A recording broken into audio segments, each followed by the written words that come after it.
हम लोग Newton second law पे क्वेश्चंस कर रहे थे, तो उसी में नेक्स्ट क्वेश्चन हम करा रहे हैं। देखिए जरा,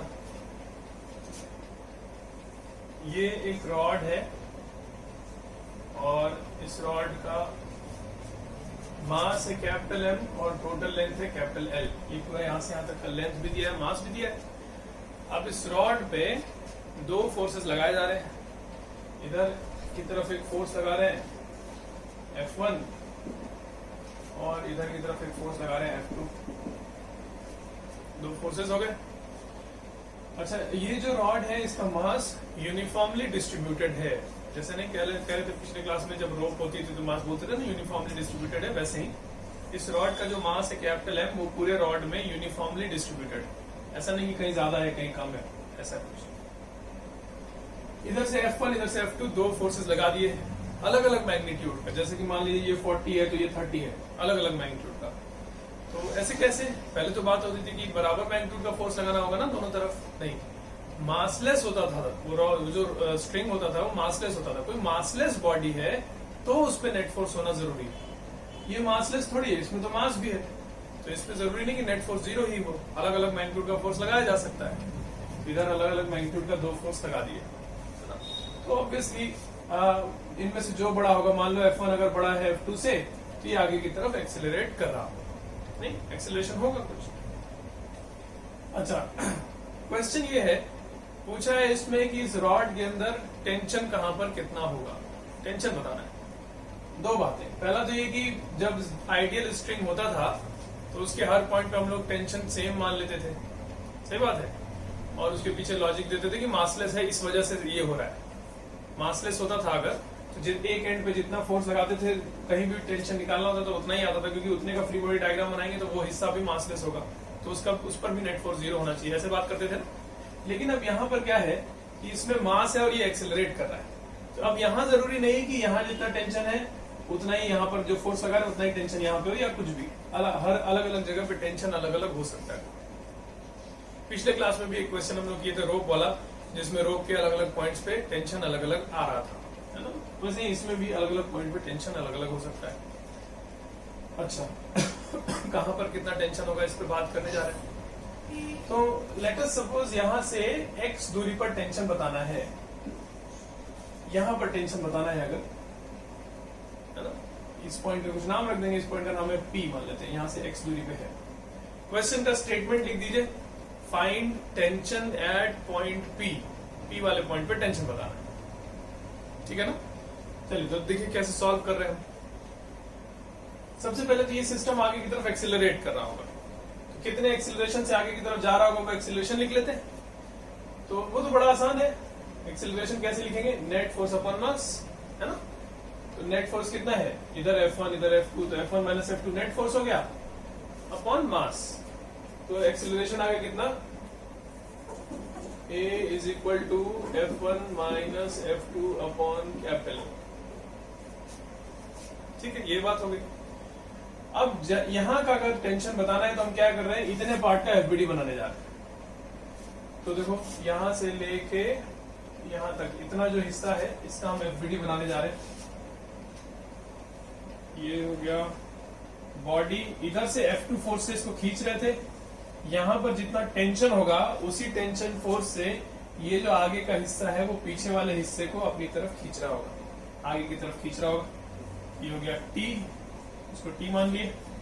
ये इसका फ्री बॉडी डायग्राम हो गया। और जैसे पहले से बात होती थी, ये वाला फोर्स जो है वो इस पॉइंट पर लग रहा है, तो ये वाला फोर्स को यहाँ नहीं बनाएंगे, है ना। ये अलग पॉइंट है, यहाँ पर तो ये फोर्स लगा नहीं, तो यहाँ पर तो बस ये आगे वाला रॉड है, पीछे वाले रॉड को यहाँ से खींच रहा होगा, तो वही टेंशन यहाँ पे बना दी। अब पूरे रॉड का एक्सेलरेशन तो एक ही है, इतना पूरा रॉड ही इतने एक्सेलरेशन से आगे जा रहा है, तो ये जो FBD बनाया है जिस हिस्से का, वो भी इतने एक्सेलरेशन से आगे जा रहा होगा।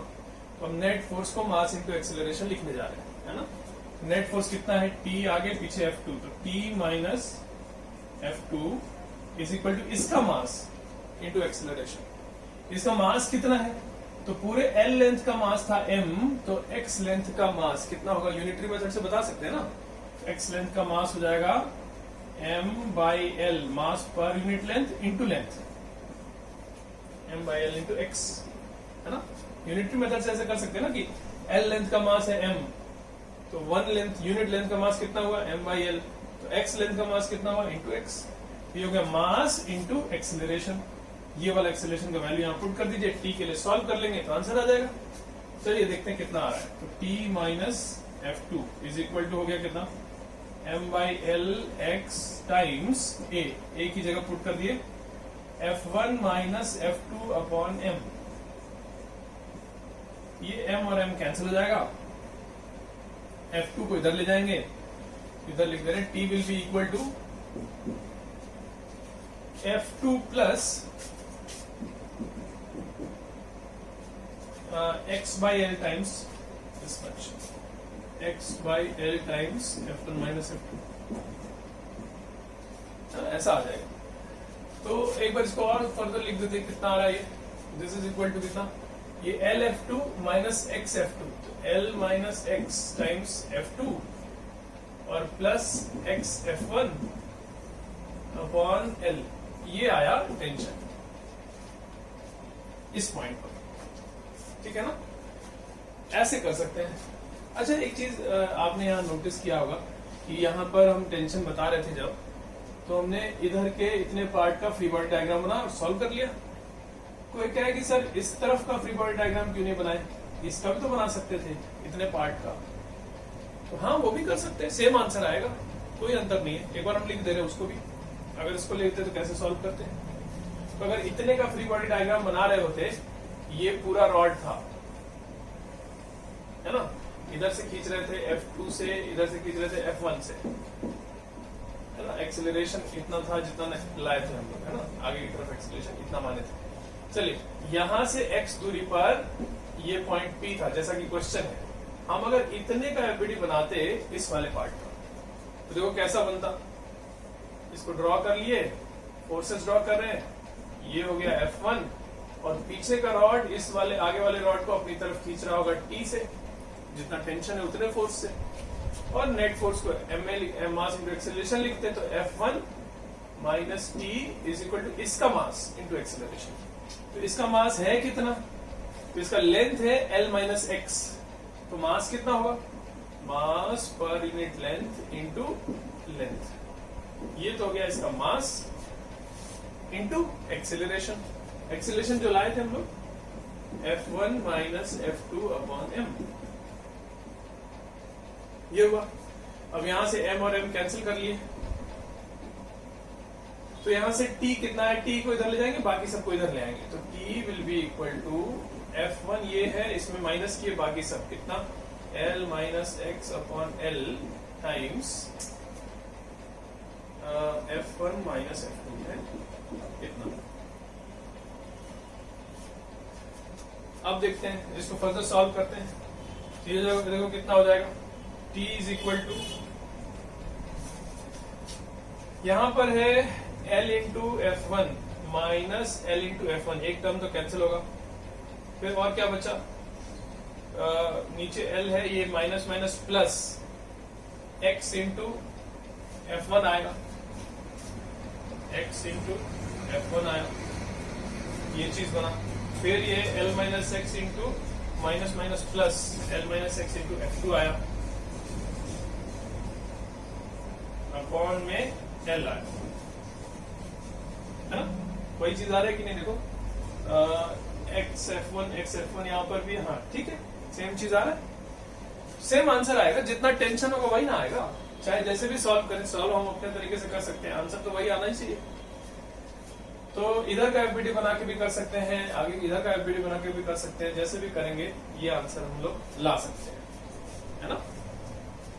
चलिए नेक्स्ट क्वेश्चन देखते हैं।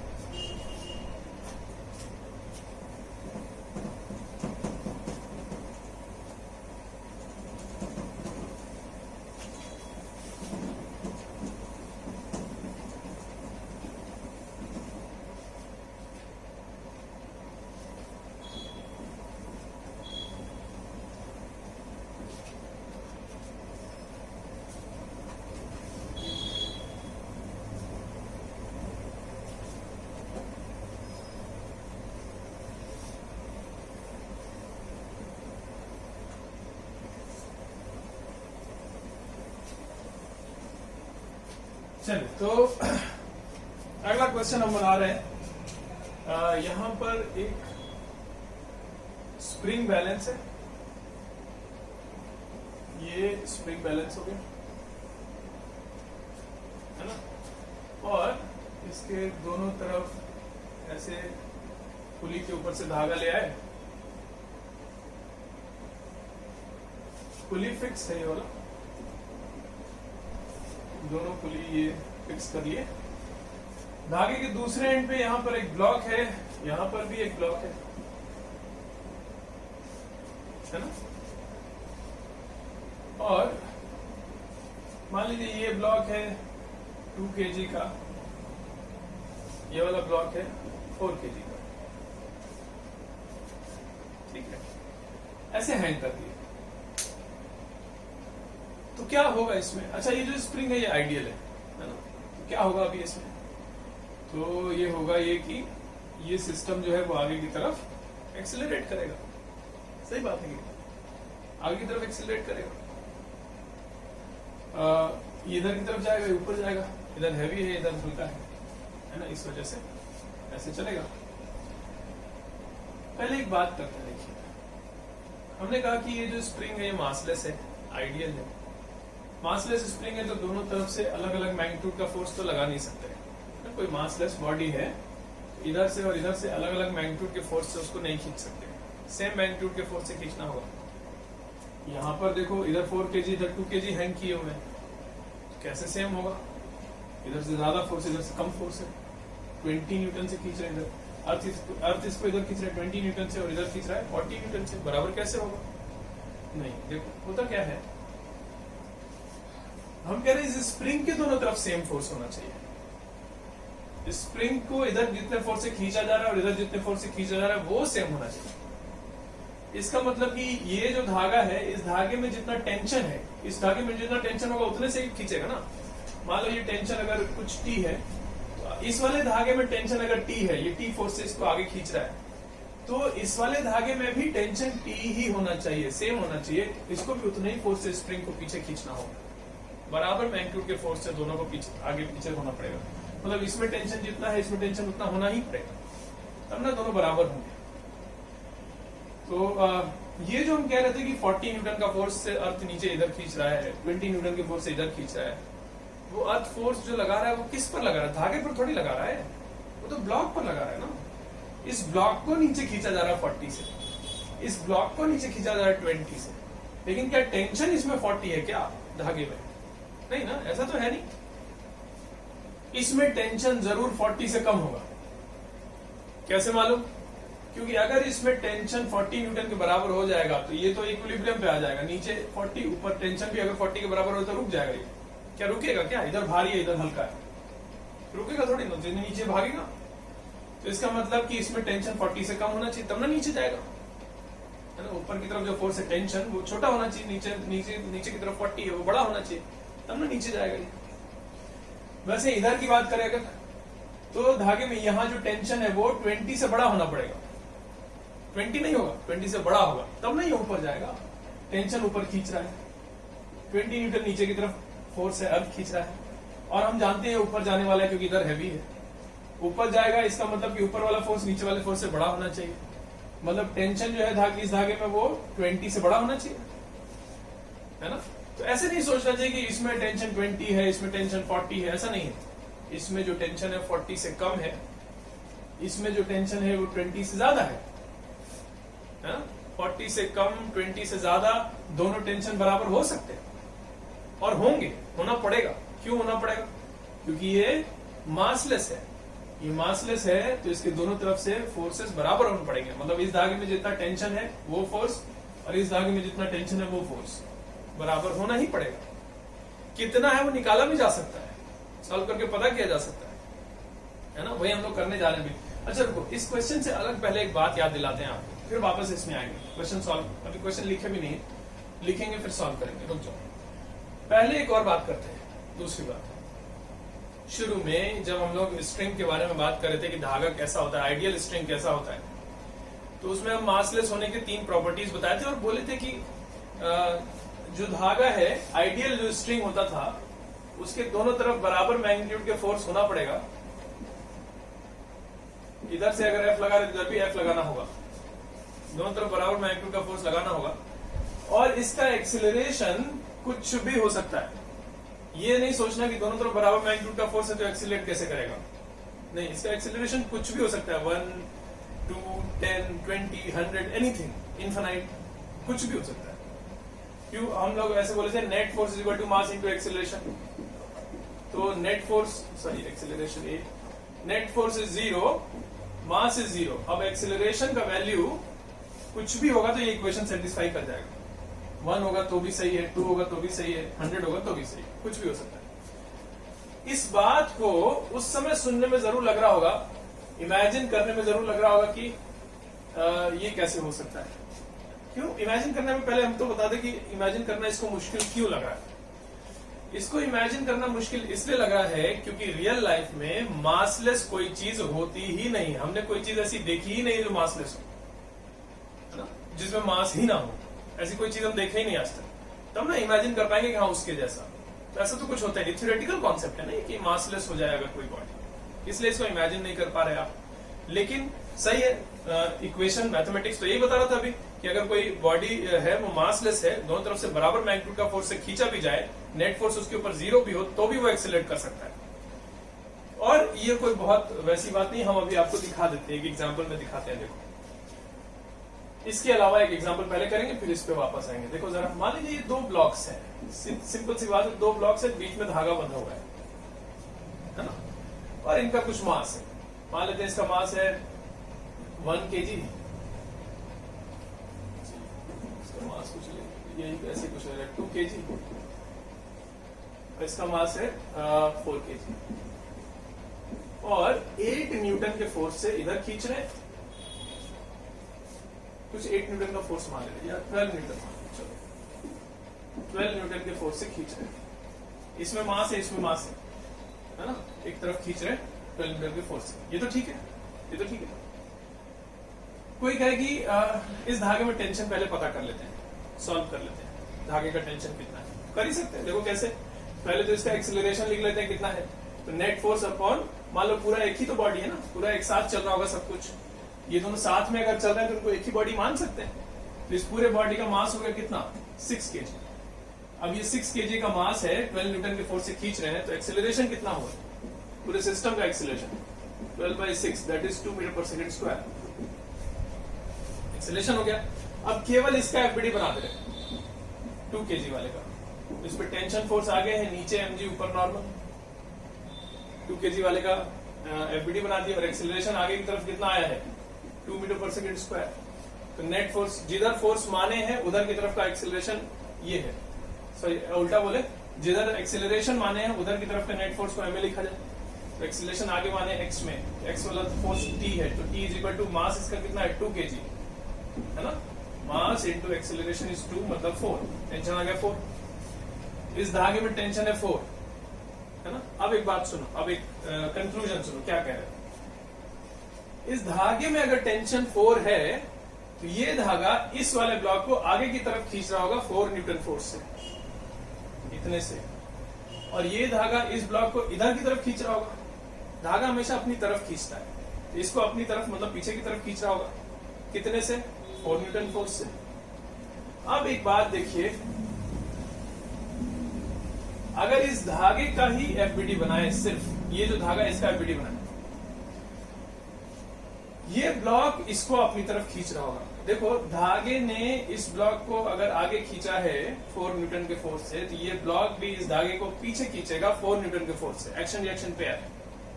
तो इस धागे पर इस ब्लॉक ने कितना फोर्स लगाया, 4 न्यूटन, पीछे की तरफ, पीछे की तरफ 4 न्यूटन। अब इसकी बात, इस धागे ने इस ब्लॉक को पीछे खींचा था 4 न्यूटन के फोर्स से, तो ये ब्लॉक इस धागे को आगे खींचेगा 4 न्यूटन के फोर्स से। तो इस धागे पर इस ब्लॉक ने आगे की तरफ फोर्स लगाया, कितना लगाया, 4 न्यूटन। बात सही है। ये इस धागे का फ्री बॉडी डायग्राम हो गया। ये वाला जो फोर्स है ये इस पे नहीं बनेगा, क्योंकि ये फोर्स लगाया गया है किस पर, ब्लॉक पर, धागे पर नहीं, कॉन्टैक्ट फोर्सेज होते हैं जैसे, तो ये लगाया गया ब्लॉक पर, इस पर थोड़ी लगा। तो ये हो गया इसका फ्री बॉडी डायग्राम। और होना भी चाहिए, दोनों तरफ से बराबर मैग्नीट्यूड का फोर्स होना चाहिए था, धागा आइडियल है तो बराबर मैग्नीट्यूड का फोर्स दिख रहा है, बढ़िया बात है। और साथ में पूरे सिस्टम के साथ साथ ये धागा भी आगे जा रहा होगा, कितने से, 2 मीटर पर सेकेंड स्क्वायर के एक्सीलरेशन से। यही बात कह रहे थे आपसे शुरू से कि जब मासलेस होता है कोई बॉडी, उस पर नेट फोर्स 0 भले हो जाए, एक्सीलरेशन कुछ भी हो सकता है। अब जैसे यहाँ नेट फोर्स 0 है ना, ये 4 न्यूटन बराबर है, दोनों तरफ अपोजिट डायरेक्शन में भी है, तो इस पे नेट फोर्स 0 हो गया, लेकिन तब भी एक्सीलरेट कर रहा है कि नहीं, सही बात है कि नहीं। तो मासलेस बॉडी है तो ऐसा नहीं सोचेंगे कि अगर दोनों तरफ से बराबर फोर्स लगा रहे मतलब नेट फोर्स 0 हो जाए तो वो एक्सीलरेट नहीं करेगा, बिल्कुल एक्सीलरेट कर सकता है, हाँ कर ही रहा है। चलिए अच्छा, तो वापस इस पे आते हैं। हम ये बता रहे थे कि आइडियल स्प्रिंग है, वहां पर उसके दोनों तरफ बराबर मैग्नीट्यूड का फोर्स होना पड़ेगा और वो हो जाएगा, आपको उसकी चिंता नहीं करनी है ना। आपने अलग अलग मास भी हैंग कर दिया तो भी इसका इधर और इधर बराबर मैग्नीट्यूड के फोर्सेस अपने से एडजस्ट हो जाएंगे, अपने से इन दोनों का टेंशन बराबर हो जाएगा, आपको उसकी चिंता नहीं करनी। 40 न्यूटन का जो फोर्स है इस ब्लॉक पर लगाया है अर्थ ने, 20 न्यूटन का फोर्स इस ब्लॉक पर लगाया है अर्थ ने, धागे पर थोड़ी लगाया है। तो धागे में टेंशन जरूर 40 से कम होगा और 20 से ज्यादा, बीच का कुछ होगा, कितना होगा पता किया जा सकता है। चलो अच्छा आगे देखते हैं, हम उसको हटा लें। क्वेश्चन, इसमें क्वेश्चन ये है कि इस स्प्रिंग बैलेंस का रीडिंग कितना होगा। अगर एक स्प्रिंग बैलेंस होता और उसमें बस एक 4 kg का मास हैंग कर देते, सीधा स्प्रिंग बैलेंस होता वर्टिकल, एक 4 kg का मास हैंग कर देते तो उसका रीडिंग होता 4 kg, है ना। 2 kg का मास हैंग कर देते तो उसका रीडिंग होता 2 kg, लेकिन इसके इधर से 4 इधर से 2 लटका हुआ है। अब इसका रीडिंग कितना होगा, ये क्वेश्चन है। ऑल्सो एक और बात क्वेश्चन में गिवन है, मेंशन्ड है, उसकी चिंता नहीं करनी है। गिवन है कि ये जो स्प्रिंग है ये ऑसिलेट नहीं कर रहा है। एक ऑसिलेशन वाला चैप्टर है आपके में, आगे चल के आएगा। एक स्प्रिंग है ना, तो वो ऑसिलेट भी तो कर सकता है। ऑसिलेशन समझ रहे होंगे आप, बाहर जाए अंदर जाए, है ना, एक्सपैंड करे, कॉन्ट्रैक्ट करे, बार बार ऐसे ऐसे करे, तो उसको बोलते हैं ये ऑसिलेशन हो रहा है। तो क्वेश्चन में अभी गिवन है कि ऑसिलेशन की चिंता मत करिए, यहाँ गिवन है क्वेश्चन में कि ऑसिलेट नहीं कर रहा है। अगर ये स्प्रिंग ऑसिलेट नहीं कर रहा है, बस ये लोग एक्सेलरेट कर रहे हैं, ये ऐसे जा रहा है, ऐसे जा रहा है ना, ऑसिलेशन नहीं हो रहा है। आगे पीछे होता है ना oscillation, to and fro motion, वैसा नहीं हो रहा। तो इसका रीडिंग बताइए, ऐसा क्वेश्चन में दिया, लिख दीजिए एक बार statement, find the reading of spring balance, full stop, आगे करके लिखिए given that in this case the spring is not oscillating, spring oscillate नहीं कर रहा है। चलिए अच्छा हम पता करते हैं। अगेन इसमें जितना टेंशन है इसमें उतना ही टेंशन है, होना पड़ेगा, क्योंकि इधर से जिधर से बराबर फोर्स होना पड़ेगा, क्योंकि मासलेस है। एक बात हुई। ऑल्सो इधर से इसमें जितना फोर्स लगेगा इसमें टेंशन भी उतना ही होगा। ये भी बात हम लोग आगे लिख चुके हैं, मासलेस वाले पॉइंट में ही लिखे थे जब आइडियल स्प्रिंग पढ़ रहे थे, मासलेस वाला पॉइंट, तो यही बात लिखे थे कि जितना टेंशन है, जितने फोर्स से बाहर से खींचा जा रहा है उतना ही इसमें टेंशन होगा। चलिए तो यही टी हमको पता करना है, इस धागे का टेंशन या उस धागे का टेंशन। देखिए अब कुछ जैसे हम लोग सेकंड लॉ के क्वेश्चंस करते थे वैसे ही प्रोसीड करने जा रहे हैं। धागे में टेंशन कुछ एज्यूम कर लिए, अब कुछ एक्सेलरेशंस माने जाए और कंस्ट्रेंट रिलेशन को ध्यान में रखते हुए, तो मान लेते हैं कि ये जा रहा है ए एक्सेलरेशन से ऊपर, ये जा रहा है ए एक्सेलरेशन से नीचे, पूरा सिस्टम ऐसे मूव कर रहा है। अब सेकंड लॉ की इक्वेशन लिखी जाए, जिधर जिसका एक्सेलरेशन माने उधर के तरफ के नेट फोर्स को मास इनटू एक्सेलरेशन लिखा जाए। इसका एक्सेलरेशन नीचे माने है तो नीचे की तरफ का नेट फोर्स हो गया 40 माइनस टी। अच्छा फ्री बॉडी डायग्राम तो बना दे, ये हो गया नीचे की तरफ 40 न्यूटन, ऊपर की तरफ टी। ऑब्वियसली इसका बनाएंगे तो नीचे की तरफ 20 न्यूटन, ऊपर की तरफ टी। चलिए तो इसके लिए लिखेंगे तो नेट फोर्स नीचे की तरफ कितना है 40 minus T is equal to mass into acceleration, और उसके लिए लिखेंगे तो ऊपर की तरफ का नेट फोर्स, क्योंकि ऊपर एक्सेलरेशन माने हैं, तो T minus 20 is equal to mass into acceleration. दो इक्वेशंस हो गई, यहां से मुझे टी चाहिए तो बहुत कुछ है, डिवाइड कर सकते हैं दोनों इक्वेशंस, या यहाँ 2a है तो यहाँ 4a चाहिए, पुट कर सकते हैं। चलिए कर लेते हैं। 40 minus T is equal to, इस वाले इक्वेशन में यहाँ 4a है ना, तो 2a का वैल्यू इतना है, तो 4a का वैल्यू इसका डबल ऑफ t माइनस 20। ऐसे हो गया, ये हो जाएगा, इधर जाएगा तो 3t हो जाएगा, और ये हो जाएगा कितना 80, t इज इक्वल टू 80/3 है कि नहीं। तो चलिए, अच्छा ये हो गया, t is equal to 80/3 tension आ गया, और ऑब्वियसली देखो 80/3 क्या है, 20 से ज्यादा है और 40 से कम, जैसा बोल रहे थे ना पहले, जरूर ऐसा होना चाहिए, 20 से ज्यादा 40 से कम। चलिए, इसका टेंशन इतना आ गया, और इसका रीडिंग होता है T/G। इस स्प्रिंग में जितना टेंशन है अपॉन G, धागे में जितना टेंशन है स्प्रिंग में उतना हुआ कि नहीं, पहले ये बात समझ में आई कि नहीं। इसमें जितना टेंशन है इसमें उतना हो गया, कैसे बात हुई थी, एक स्प्रिंग है, उसको अगर दोनों तरफ से F फोर्स से खींचा जाए तो उसमें टेंशन F के बराबर होगा, T फोर्स से खींचा जा रहा है दोनों तरफ तो टेंशन T के बराबर होगा। इस स्प्रिंग में टेंशन T के बराबर हो गया। अब स्प्रिंग का जो टेंशन है अपॉन G, इतना उसका रीडिंग होता है, तो रीडिंग हो जाएगा T/G, G का वैल्यू अगर 10 लेते हैं तो जाएगा 8/3 kg, ये अपॉन G करें, G का वैल्यू अगर 10 लेते हैं तो 8/3 आ जाएगा, 8/3 kg इसका रीडिंग होगा, है कि नहीं। चलिए ठीक है, और करते हैं।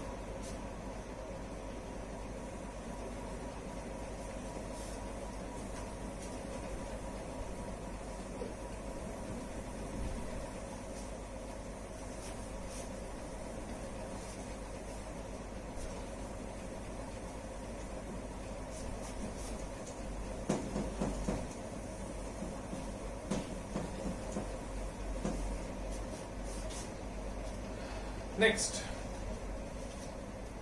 अच्छा हम लोग एक और क्वेश्चन देखो, करने से पहले एक पॉइंट सीखने जा रहे हैं।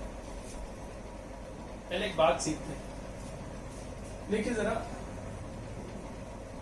ये एक धागा है और कंपेयर करने जा रहे हैं एक धागा और एक स्प्रिंग, एक स्प्रिंग भी ले ले ऐसा, और मान लीजिए दोनों को हम खींच रहे थे एक तरफ, यहां से F फोर्स लगा रहे थे, पीछे से कौन खींच रहा है, दीवार, आगे से हम खींच रहे हैं, ठीक है, दोनों पे F फोर्स लगा के खींचा गया, तो कोई ऑसिलेशन यहां नहीं हो रहा है, खींचा हुआ है ऑलरेडी। तो टेंशन इस धागे में कितना होगा, तो जितना एक एंड पे फोर्स है उतना लिखेंगे, मतलब F के बराबर, दीवार उतना ही लगा होगा पीछे भी, ये भी पता है हमको। चलो वो तो पूछा नहीं, पूछा है कि इसमें टेंशन कितना, तो F के बराबर, इसमें टेंशन कितना, तो ये भी तो मासलेस होता है, इसमें भी टेंशन F के बराबर, सही बात है कि नहीं, दोनों में टेंशन F के बराबर। अब सोचिए, इसको छोड़ रहे हैं, इसको छोड़ दिए तो क्या होगा, छोड़ेंगे तो इसका टेंशन बदल जाएगा, इस एंड पे जो फोर्स लगा रहे थे अगर हम उसको बदलें तो उसका टेंशन बदल जाएगा, सही बात है कि नहीं। अच्छा ऐसे करते हैं, थोड़ा और इमेजिन करने में आसान हो, ब्लॉक लगाते हैं,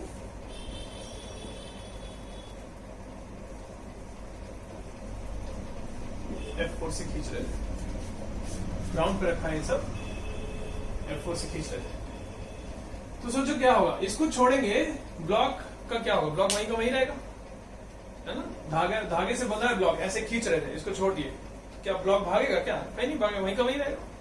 लेकिन ये स्प्रिंग था और ऐसे खींच के रखे थे, जब छोड़ेंगे तो ये ब्लॉक उधर भागेगा, और लॉजिक भी है, स्प्रिंग इलोंगेट होता है, कंप्रेस होता है, इलोंगेटेड होगा, छोड़ेंगे जब, जिस समय छोड़ने से पहले खींच रहे थे ना, तो इलोंगेटेड होगा, छोड़ेंगे तो खींचेगा वापस।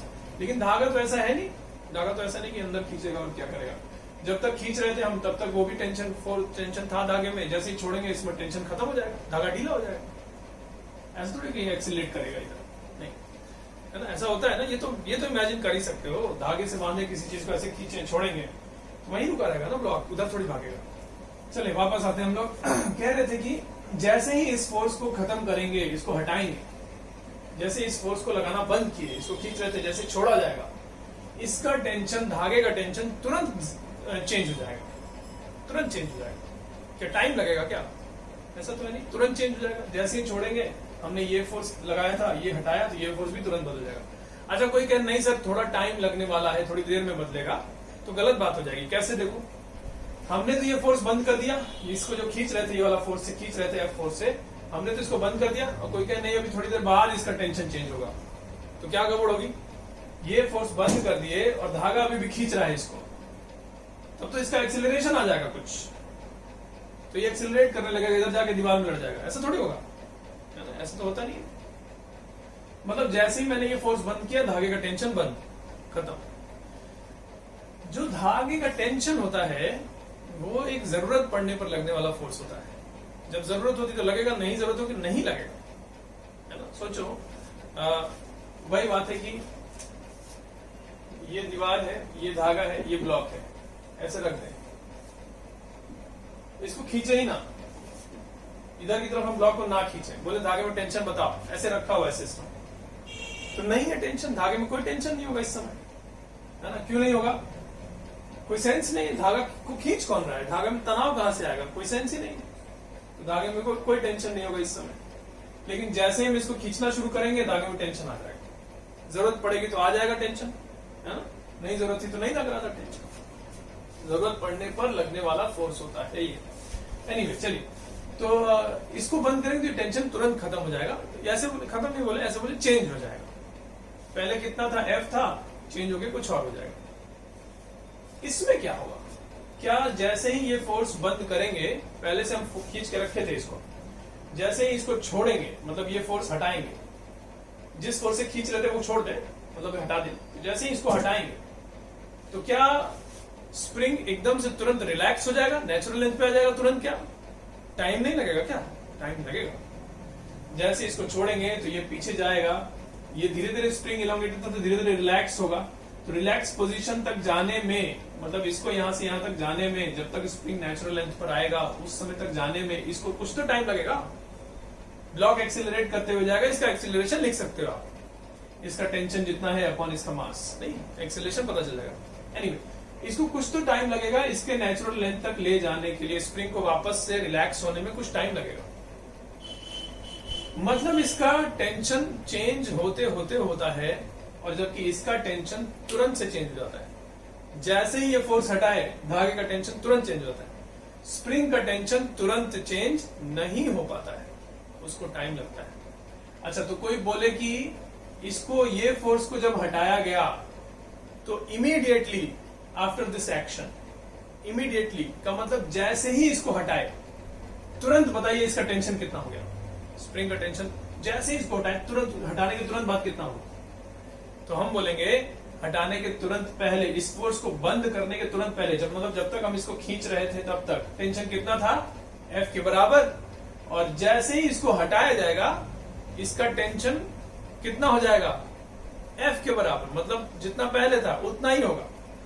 तुरंत से टेंशन चेंज नहीं होगा, उसको होते होते होगा, टेंशन चेंज होने में टाइम लगेगा।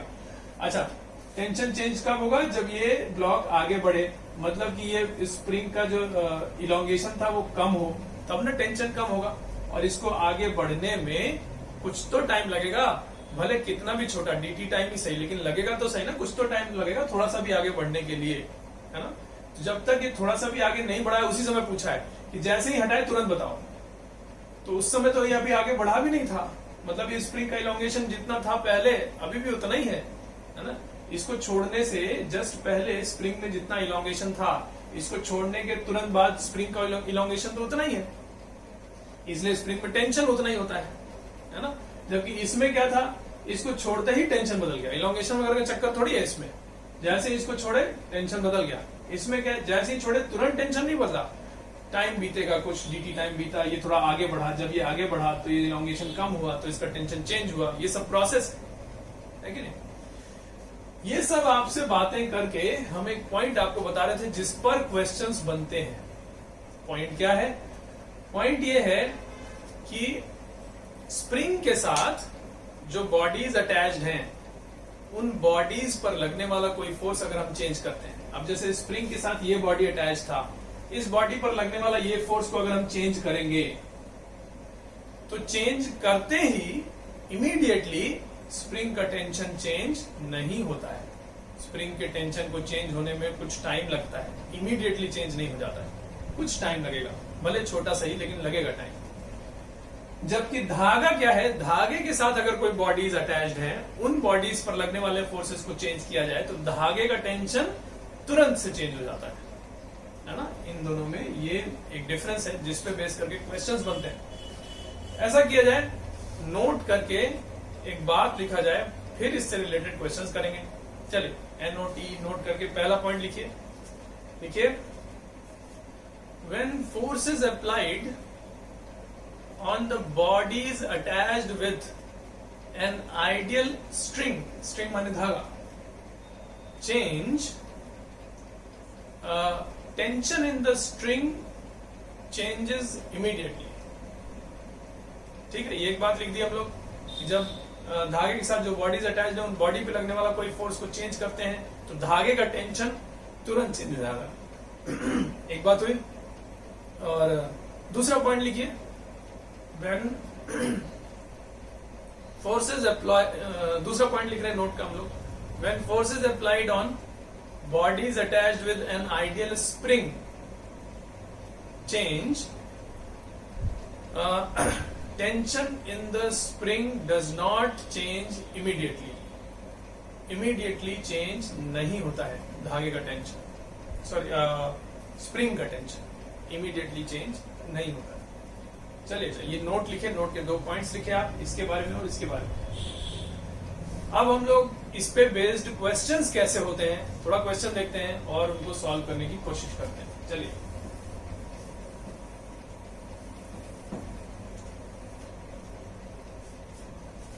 देखिए पहला क्वेश्चन,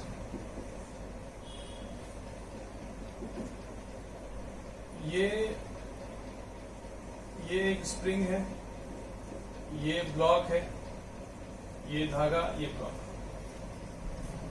है ना, 2 ब्लॉक्स हैं। मान लीजिए इसका मास m है, इसका भी मास m। ठीक है, इस तरह से सिस्टम बना हुआ है। कोई पूछे इस समय इस धागे में टेंशन कितना है, तो अभी सब कुछ इक्विलिब्रियम में है, ऐसा क्वेश्चन में दिया है, सब कुछ इक्विलिब्रियम में है। तो इस धागे में टेंशन कितना है तो आप बता सकते हो, इसका फ्री बॉडी डायग्राम बनाओगे, इक्विलिब्रियम के लिए नेट फोर्स 0 दिखा दोगे, T आ जाएगा, T will be equal to mg। कोई बोले कि इस स्प्रिंग में टेंशन कितना है, वो भी बता सकते हैं। स्प्रिंग के नीचे ये दोनों हैंग कर रहे हैं और किसी के पास एक्सेलरेशन है नहीं, तो पूरे को एक ही बॉडी मान सकते हैं। तो 2mg एक तरह से हैंग कर रहा है ना, 2m मास है जो कि इस स्प्रिंग के नीचे से हैंग कर रहा है। तो नीचे की तरफ 2mg फोर्स हो गया इस मास पर, और स्प्रिंग ऊपर खींच रहा है, कितने फोर्स से खींचना चाहिए, वो भी 2mg, तब ना नेट फोर्स 0 होगा। तो इस स्प्रिंग में टेंशन 2mg है, स्प्रिंग में इस धागे में टेंशन है mg। पहले इक्विलिब्रियम पे ऐसा था नहीं, ये क्वेश्चन नहीं था, क्वेश्चन आगे है। क्वेश्चन ये है कि अगर इस धागे को कट कर दें, मतलब ये धागा हटा दिया जाए। कभी हम बोलते हैं ना कि उस धागे को कट कर दिए तो इसका मतलब, या स्प्रिंग को कट कर दिए तो इसका क्या मतलब होता है, उस चीज को वहां से हटा दिया जाए। कट करना इसलिए बोलते हैं कि इमीडिएट, तुरंत से हटा दिया जाए। ये धागा यहां पर था, इसको हटा दे, तो हटाने के तुरंत बाद इसका टेंशन कितना हो जाएगा, ऐसा कुछ इस तरह का कुछ क्वेश्चन होगा। चलिए क्वेश्चन लिखते हैं, लिखा जाए। ऐसा एक डायग्राम बना दीजिए, आगे लिखिए find tension in the spring and acceleration of blocks immediately after the string is cut। immediately after the string is cut, धागे को जैसे ही कट किए तुरंत बाद। तो ऐसे क्वेश्चंस को देखो हम लोग कैसे किया जाएगा ताकि कभी गलती ना हो और बड़े आसानी से आंसर्स आ जाए। हमेशा देखो ऐसे किया जाएगा, 2 डायग्राम्स बनाया जाएगा बगल बगल में। क्वेश्चन का डायग्राम एक ही हो गया जिसमें कि सब कुछ पहले इक्विलिब्रियम पे था और ये बंधा हुआ था, और दूसरा धागा ये है, दूसरा डायग्राम ये है जिसमें जो कि हमने बनाया कि धागे को कट करने के तुरंत बाद का डायग्राम। धागे को कट की मतलब इस धागे को जैसे ही हटाए तुरंत बाद का डायग्राम ये है। Just before, just after, 2 diagram हमेशा बनाना चाहिए। Just before cutting the string और just after cutting the string, 2 diagram बना लिया हमने। अब यहां से शुरू करेंगे क्वेश्चन सॉल्व करना। पहले सब में टेंशन कितना कितना था लिखेंगे। तो इसका टेंशन निकालना आपको आता ही है, T ऊपर mg नीचे, तो T इक्वल टू mg होगा इक्विलिब्रियम के लिए। तो इसका टेंशन था mg के बराबर और इसका टेंशन था 2mg के बराबर। है ना। ये हम सॉल्व नहीं कर रहे, ये आपको पता होगा ये कैसे आया, नहीं इतने का एफबीडी बना देंगे। तो नीचे की तरफ हो गया 2 mg फोर्स और ऊपर की तरफ स्प्रिंग का टेंशन, और इक्विलिब्रियम पे होने के लिए 2 mg is equal to tension, तो ये टेंशन 2 mg। एनीवे तो ये पहले का टेंशन लिख लेना चाहिए। फिर अब इसमें आना चाहिए, इसको काट के हटा दिए।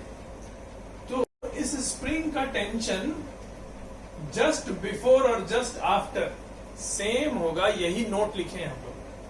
नोट में ये लिखेंगे स्प्रिंग का टेंशन तुरंत चेंज नहीं होता है। स्प्रिंग के साथ जो बॉडीज अटैच्ड हैं, स्प्रिंग के साथ ये मास अटैच्ड है, इस पर लगने वाला कोई फोर्स अगर चेंज करेंगे, इस पर लगने वाला फोर्स चेंज किए ना, ये धागा खींच रहा था, धागा हटा दिया, तो ये फोर्स चेंज हो गया। तो इस पर लगने वाला कोई फोर्स चेंज करेंगे तो स्प्रिंग का टेंशन तुरंत चेंज नहीं होगा, यही था और यही लिखा है। यही हम यहाँ पे लिखने जा रहे हैं, यहाँ लिखने जा रहे हैं इसका टेंशन 2 mg। कब? इमीडिएटली आफ्टर, इमीडिएटली तुरंत चेंज नहीं होगा। कोई कहे कि क्या बाद में भी चेंज नहीं होगा? तो नहीं, बाद में तो होगा, नहीं इमीडिएटली चेंज नहीं होगा। अब जैसे अब टाइम बीतेगा तो ये ऊपर जंप करेगा तो ये रिलैक्स होगा और बहुत सारी बातें, इसका टेंशन चेंज हो जाएगा बाद में, नहीं इमीडिएटली नहीं होगा। चलिए तो ये हो गया, इसका टेंशन बता दिए, एक पार्ट हो गया, ये आंसर हो गया। और ये भी पूछा है एक्सीलरेशन कितना हो जाएगा दोनों ब्लॉक्स का। चलिए तो ये तो हवा में आ गया, इसको छोड़ दिया गया यहाँ से, तो हवा में आ गया तो गिरेगा जी से, नहीं नीचे की तरफ उस पर एक ही फोर्स है mg upon mass is g, ये तो g से गिर ही रहा होगा, इसका तो हो ही गया एक्सीलरेशन इतना है। अब इसकी बारी, इस पे लगने वाले फोर्सेस ड्रॉ कर लेते हैं। नीचे की तरफ लग रहा है, इसका वेट है mg, अर्थ खींच रहा होगा, नहीं और ये स्प्रिंग खींच रहा होगा अपनी तरफ, जितना स्प्रिंग में टेंशन है उतने फोर्स से, मतलब कितने से? 2 mg से। ऊपर की तरफ 2 mg फोर्स है, नीचे की तरफ mg, मतलब ये ऊपर जाएगा, इसका एक्सीलरेशन ऊपर होगा, ऊपर बड़ा फोर्स है, कितना होगा? नेट फोर्स अपॉन मास 2 mg माइनस mg, मतलब mg upon mass m that is g। ये g एक्सीलरेशन से ऊपर जाएगा और ये g एक्सीलरेशन से नीचे जाएगा, है ना। इसमें मास दोनों का सेम लिए थे, इसलिए यहाँ वाले इक्वेशन में जो मास है इसमें भी मास होगा। anyway, तो ये आंसर हो गया, इसका एक्सीलरेशन g, इसका एक्सीलरेशन g, इसका ऊपर इसका नीचे, और टेंशन कितना? 2 mg, ये आंसर हो गया। चलिए नेक्स्ट क्वेश्चन।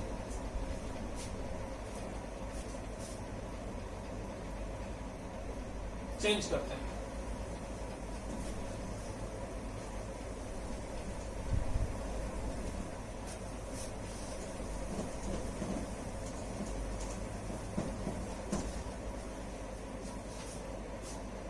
सेकेंड देखिए, ये धागा है, ये ब्लॉक है, ये स्प्रिंग है, ये ब्लॉक, इसका भी मास है, इसका भी मास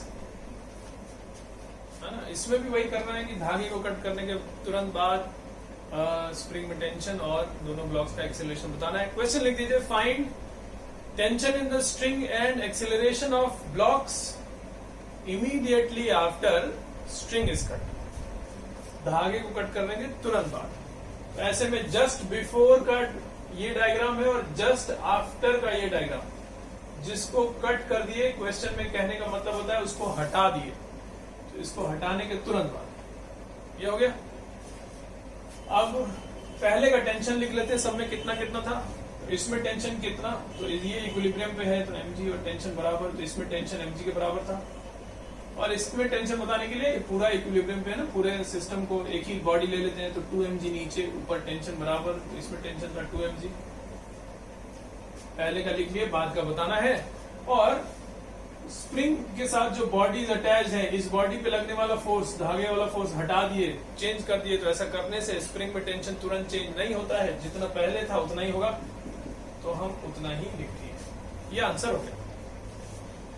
फिर उसके बाद एक्सीलरेशन भी बताना है दोनों ब्लॉक्स का। तो इस पर लगने वाला net force is equal to ma, इस पर लगने वाला net force equal to ma, दोनों के लिए लिख देते हैं, तो आ जाएगा आंसर। इसके लिए लिखेंगे तो नीचे की तरफ तो अर्थ खींच रहा है mg से, और ये स्प्रिंग भी अपनी तरफ खींच रहा होगा, नहीं ऐसे हैंग करके रखे थे, स्प्रिंग इलोंगेटेड होगा। ये सब बात पहले हम लोग स्प्रिंग वाले में, एफबीडी वाले में किए हैं। तो स्प्रिंग इलोंगेटेड होगा तो अपनी तरफ खींचेगा इसको भी और इसको भी, इसको नीचे खींच रहा होगा। कितने से?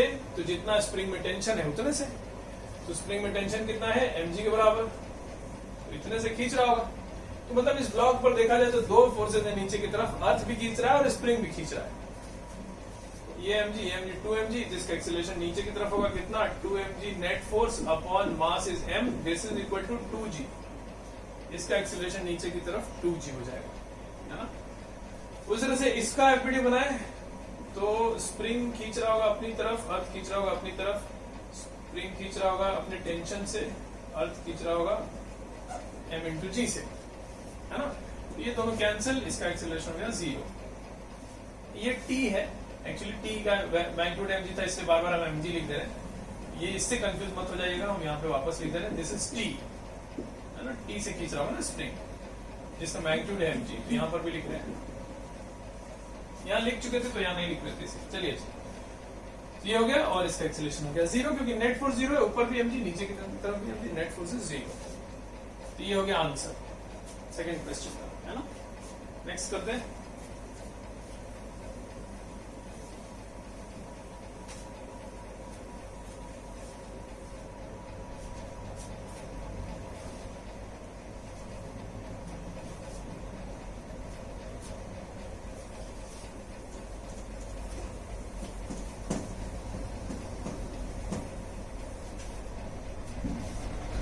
चलिए तो नेक्स्ट थर्ड,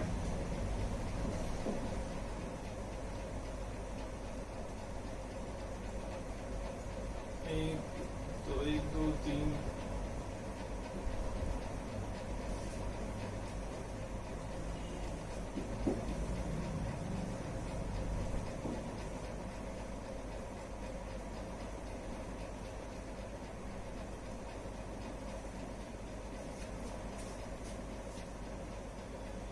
ऐसा कर रहे हैं। चलिए ऐसा करते हैं, 3 ब्लॉक्स हो गए। मान लीजिए इसका मास कुछ क्वेश्चन में इतना दिया हुआ है, m सेम दिया तीनों का मास, और इसका नाम है स्ट्रिंग 1, इसका नाम है स्ट्रिंग 2, और ये तो खैर स्प्रिंग है ना। चलिए क्वेश्चन लिख दिया जाए, find tension in the remaining string and the spring and acceleration of each block immediately after। Question का पहला part, string 1 is cut। Question का पहला पार्ट में लिखे string 1 is cut, हो गया। क्वेश्चन का दूसरा पार्ट लिखिए स्प्रिंग इज कट, स्प्रिंग को कट किया। और क्वेश्चन का तीसरा पार्ट लिखिए स्ट्रिंग 2 इज कट, ये वाले धागे को कट किया, है ना। चलिए ये पूरा डिटेल क्वेश्चन हो गया, नहीं बहुत सारे पार्ट्स हो गए इसमें। चलिए क्या क्या पूछे, क्या क्या दिया है बता रहे हैं। इस तरह से एक अरेंजमेंट है, सबका मास बराबर दिया, इक्विलिब्रियम पे पहले सिस्टम था ऐसा दिया।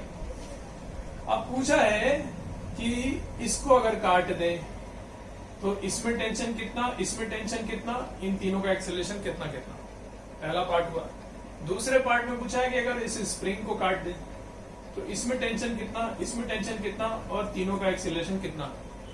फिर थर्ड पार्ट में पूछा है कि अगर इसको काट दें, नीचे वाले धागे को काट दें तो इसमें टेंशन कितना, इसमें टेंशन कितना, और तीनों का एक्सेलरेशन कितना, है ना। ये क्वेश्चन है, हम सॉल्व करने जा रहे हैं, आप ट्राई कर लीजिए एक बार।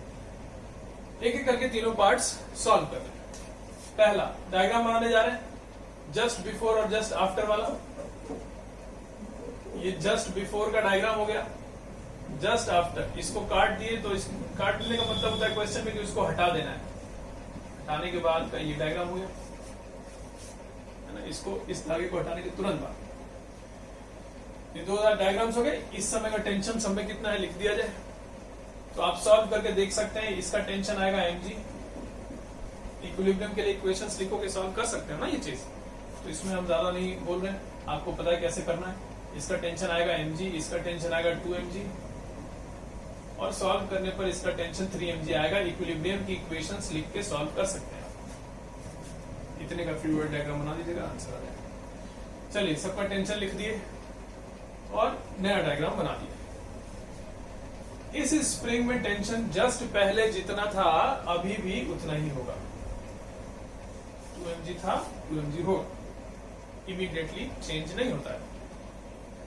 इस धागे का टेंशन इमीडिएटली चेंज हो जाता है। धागे का टेंशन तो बोले थे इमीडिएटली चेंज हो जाता है, लेकिन तब भी इसका टेंशन हम उतना ही लिखने जा रहे हैं जितना यहां था। क्यों? ऐसा क्यों? क्या लिखे आप लोग नोट में? आप लोग नोट में लिखे हैं कि धागे का टेंशन इमीडिएटली चेंज होता है। कब? जब उसके साथ जो बॉडीज अटैच्ड हैं उन पर लगने वाला कोई फोर्स को चेंज किया जाए। इस धागे के साथ जो दोनों बॉडीज अटैच्ड हैं उन पर लगने वाला कोई फोर्स चेंज ही नहीं किए। चेंज क्या किए? इस धागे को हटाए, मतलब इस पर लगने वाले फोर्स को चेंज किए। ये धागा तो इससे जुड़ा है, ये धागा इससे तो जुड़ा नहीं है, केवल इससे जुड़ा है ना। तो इस धागे को हटाने से इस पर लगने वाला फोर्स चेंज हुआ है। इस पर लगने वाला फोर्स तो चेंज हुआ नहीं, इस पर लगने वाला फोर्स तो चेंज हुआ नहीं। मतलब इस धागे के साथ जो दोनों बॉडीज अटैच हैं उन दोनों पर लगने वाला कोई फोर्स चेंज नहीं किए। तो इस धागे का टेंशन क्यों चेंज होगा? बिना मतलब थोड़ी चेंज हो जाएगा, है ना। लिखे हैं आप लोग कि इसके साथ जो बॉडीज अटैच हैं उन पर लगने वाला कोई फोर्स चेंज करे तब ना टेंशन चेंज होता है। तो यहाँ पर टेंशन चेंज इसका नहीं होगा, बिना मतलब क्यों होगा? इसके जितना था पहले उतना लिख दिए, दोनों का टेंशन इतना इतना हो गया, ये आंसर हो गया। अब एक्सेलरेशन भी लिखना था सबका। अब क्या करेंगे? सबका फ्री बॉडी डायग्राम बना के net force equal to M A लिखते जाएंगे। इसका फ्री बॉडी डायग्राम बनाएंगे। अर्थ खींच रहा है अपनी तरफ mg से, धागा खींच रहा है अपनी तरफ t से, और ये t भी mg के बराबर है। कैंसिल हो जाएगा, नेट फोर्स 0, इसका एक्सेलरेशन 0, है ना। बीच वाले का बना दे। नीचे की तरफ अर्थ खींच रहा है mg से, ये धागा खींच रहा है कितने से? t is equal to mg से, और ये स्प्रिंग कितने से खींच रहा है? t इक्वल टू 2mg से। बात सही कि नहीं? अच्छा, दोनों को t लिख दे तो इससे मत कंफ्यूज होना, t1 t2 कर दो या तो। इतने समझदार आप लोग हैं कि ये दोनों अलग अलग चीजें हैं। नहीं, चलो अच्छा, ये लिख दिया। अब इसका एक्सेलरेशन कितना? ऊपर की तरफ नेट फोर्स है 2mg, नीचे की तरफ भी 2mg, नेट फोर्स 0, एक्सेलरेशन 0 हो गया। अब ऊपर इसकी बारी, है ना। अर्थ खींच रहा है अपनी तरफ से अपनी तरफ mg फोर्स से, और स्प्रिंग खींच रहा है 2mg से। नेट फोर्स नीचे की तरफ हो गया कितना? 3mg, net force upon mass is 3g, acceleration इसका नीचे की तरफ होगा 3g। ये आंसर होगा। इसका एक्सेलरेशन 0, इसका 3g, इसका 0। तो पहला पार्ट कर लिया हम लोग क्वेश्चन का। दूसरा पार्ट करने जा रहे हैं।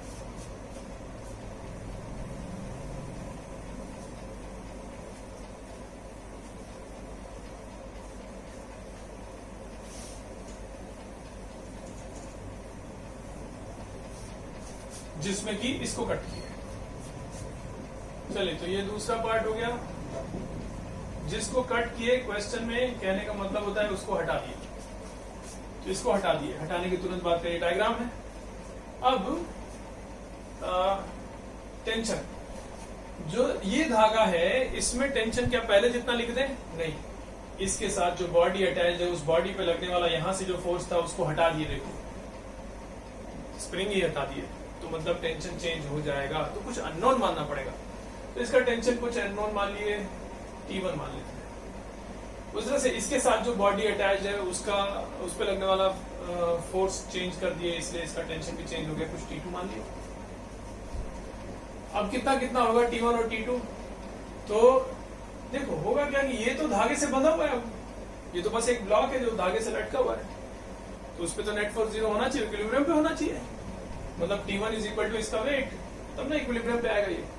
तो T1 कितना आएगा? ये T1 का वैल्यू हो जाएगा mg के बराबर। समा सेम है, नीचे mg ऊपर T1, है ना, जैसा इक्विलिब्रियम के क्वेश्चंस करते थे। तो ये पता चल गया। अब बारी है T2 की। T2 कितना? तो देखो होता ये है, इक्वेशंस लिख के भी हम सॉल्व कर ले अगर, तो भी T2 जो है वो 0 आने वाला है। कैसे पता? देखो क्या कहें, ये जो सिस्टम है उसको ऊपर से कोई नहीं खींच रहा है, इसको छोड़ दिए हवा में, तो पूरा सिस्टम नीचे गिर रहा होगा। कितने एक्सेलरेशन से? g एक्सेलरेशन से। कोई भी चीज हवा में छोड़ दे तो g एक्सेलरेशन से गिरता है। कोई पूछे कि इसका एक्सेलरेशन कितना होगा नीचे की तरफ, तो ये भी जी से गिर रहा होगा, ये भी जी से गिर रहा होगा, दोनों का एक्सीलरेशन नीचे की तरफ जी होगा, क्योंकि सोचो धागे से दो ब्लॉक्स ऐसे जुड़े थे और ऐसे छोड़ दिया जाए तो दोनों ही जी से गिरेंगे ना, ये भी जी से गिरेगा, ये भी जी से गिरेगा। अब अगर धागे में टेंशन कुछ T2 माने हैं, इसका फ्री बॉडी डायग्राम बनाए, नीचे की तरफ mg, ऊपर की तरफ T2 और एक्सीलरेशन हमको पता है नीचे की तरफ है g। अब इसके लिए इक्वेशन लिखे net force equal to ma, mg minus T2 is equal to mass into acceleration, है ना, और ये एक्सीलरेशन है g के बराबर, यहां पुट कर दिए, ये mg cancel, T2 is equal to 0 आ गया, है ना, इस धागे का टेंशन 0 हो जाएगा। तो एक बात समझते हैं कि देखो, जैसे हम पहला आपको जब नोट लिखवा रहे थे तो ऐसा एक डायग्राम बनाए थे कि F फोर्स से खींच रहे हैं और बोले थे कि इस फोर्स को जैसे ही खत्म करेंगे ये टेंशन तुरंत चेंज हो जाएगा। तो वहां पे ये टेंशन चेंज होके कितना हो जा रहा था, जैसे इस फोर्स को बंद कर रहे थे ये टेंशन हो जा रहा था 0, है ना। तो कई बार हमने देखा है बच्चे ये गलत फहमी बना लेते हैं कि इसका मतलब ये हुआ कि जब भी धागे के साथ जो ब्लॉक अटैच है उस पर लगने वाला फोर्स जब भी चेंज करेंगे तो ये टेंशन तुरंत से 0 हो जाएगा। नहीं, ये नहीं है, 0 नहीं होगा, जरूरी नहीं कि 0 हो, ये है कि चेंज हो जाएगा। अब जैसे यहाँ देखो T2 0 हो गया, ठीक है, लेकिन ये तो 0 नहीं हुआ, ये वाला धागे का टेंशन तो 0 नहीं हुआ, इस पर लगने वाला फोर्स चेंज किए, ये टेंशन 0 कहाँ हो गया, mg हो गया। पहले तो कितना था 3 mg, अब mg हो गया, चेंज हो गया। ये जरूरी है कि चेंज हो जाएगा, ये नहीं कि 0 हो जाएगा। 0 होना कोई जरूरी नहीं, 0 हो भी सकता है जैसे यहाँ हो। चलिए, अच्छा, तो ये बात हो गई। लास्ट में था कि नीचे वाले धागे को कट कर दिए,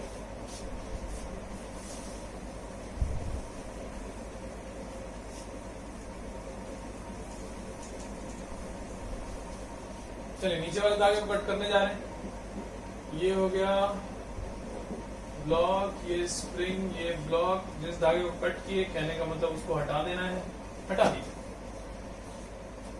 अब क्या होगा, ये तो हवा में आ गया, तो ये तो पता ही है कि जी से गिरेगा, है ना। अब इन सब के देखते हैं। इस स्प्रिंग का टेंशन तुरंत चेंज नहीं होता है, ये रूल है, तो इसका टेंशन जितना था उतना ही लिख देंगे। mg था, mg लिख दिया, है ना, mg नहीं था, 2mg था, सॉरी 2mg था, 2mg लिख दिया, जितना था उतना। धागे का टेंशन तुरंत चेंज होता है, लेकिन कब, जब धागे के साथ अटैच्ड बॉडी पर लगने वाला कोई फोर्स को चेंज करें। इस धागे के साथ अटैच्ड है ये वाला बॉडी, इस पर लगने वाला कोई फोर्स चेंज करते तब इसका टेंशन चेंज होता है। लेकिन हमने ये वाला धागा हटाया है, इस पर लगने वाले फोर्स को चेंज किए, इस पर लगने वाले फोर्स को तो चेंज नहीं किए ना, इसलिए इसका टेंशन जितना था उतना, 3mg था 3mg रहेगा। ठीक है, ये हो गया।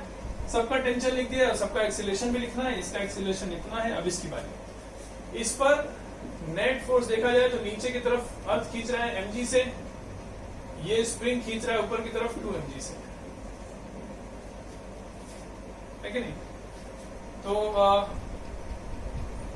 ये हो गया कितना, नेट फोर्स तो ऊपर की तरफ हो गया ना, 2mg माइनस mg, मतलब mg फोर्स है ऊपर की तरफ, तो एक्सीलरेशन ऊपर की तरफ हो गया, mg अपॉन मास मतलब g। इधर से इसकी बात करें तो नीचे की तरफ फोर्सेस कौन कौन से, इसका खुद का वेट है mg, ये धागा खींच, ये स्प्रिंग खींच रहा है 2mg से, और ये धागा ऊपर खींच रहा है 3mg से, है ना। तो इसमें नेट फोर्स 0 है, देखो नीचे की तरफ भी 3mg, ऊपर की तरफ भी 3mg, इसका मतलब इसका एक्सीलरेशन होगा 0। ये आंसर्स हो गए। चलिए, तो हम लोग ये क्वेश्चन किए, आज का सेशन हम लोग यहाँ पे फिनिश कर